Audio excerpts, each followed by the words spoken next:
నాగర్ కర్నూలు జిల్లాలో గుప్త నిధుల కలకలం రేపాయి. నాగర్ కర్నూలు జిల్లా తాడూరు మండలానికి చెందినటువంటి అలివేల, వికారాబాద్ జిల్లాకు చెందినటువంటి అనిత ఇద్దరు గత 3 సంవత్సరాలుగా నాగర్ కర్నూలు జిల్లా కేంద్రంలో నివాసం ఉంటూ నాగర్ కర్నూలు చుట్టుపక్కల గ్రామీణ ప్రజలను మైసమ్మ పేరుతోటి దేవతలను చూపిస్తాము, గుప్త నిధులు చూపిస్తాము అని చెప్తూ మాయమాటలు చెబుతూ ప్రజల్ని మభ్యపెడుతూ అక్కడ దగ్గర వాళ్ళందరి దగ్గర డబ్బులు వసూలు చేసినటువంటి పర్వము నాగర్ కర్నూలు జిల్లా కేంద్రంలో కలకలంగా రేపాయి.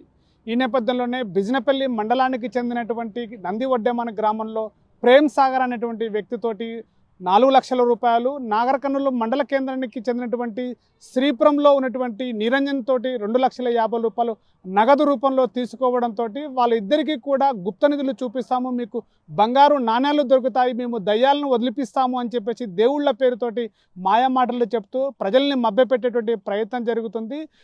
ప్రేమ్ సాగరు అదేవిధంగా నిరంజన్ ఇద్దరు కూడా వీళ్ళిద్దరికి డబ్బులు చెల్లించడంతో మేమిద్దరము మోసపోయామని చెప్పేసి పోలీసులను ఆశ్రయించడంతో పోలీసులు రంగంలోకి దిగి ఇద్దరిని మహిళలను కూడా అరెస్ట్ చేయడం జరిగింది. ఇద్దరి ద్వారా కూడా నగదు రూపంలో చెల్లించినటువంటి డబ్బుల్ని మళ్ళీ రిటర్న్ తీసుకొని వాళ్ళిద్దరి దగ్గర 7 లక్షల రూపాయలని కలెక్ట్ చేసుకున్నటువంటి విషయం కూడా పోలీసులు విచారణలో చేపట్టారు. అదేవిధంగా డబ్బులతో పాటుగా కూడా నగదు రూపంలో కూడా డబ్బులు, అదేవిధంగా బంగారు నాణ్యాలను కూడా తీసుకున్నట్టుగా పోలీసులు విచారణలో వెల్లడించిన సంగతి.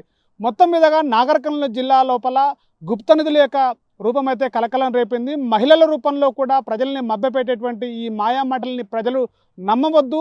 ఈ మూఢనమ్మకాల పట్ల, గుప్త నిధుల పట్ల కూడా ప్రజలు అప్రమత్తంగా ఉండాలని చెప్పేసి కూడా నాగర్ కర్నూలు జిల్లా ఎస్పీ వైభవ్ గైక్వాడ్ కూడా చెప్తున్నటువంటి పరిస్థితి. అసలైన తొలి వెలుగు. ఫాలో వాట్సాప్ @తొలి వెలుగు అఫీషియల్.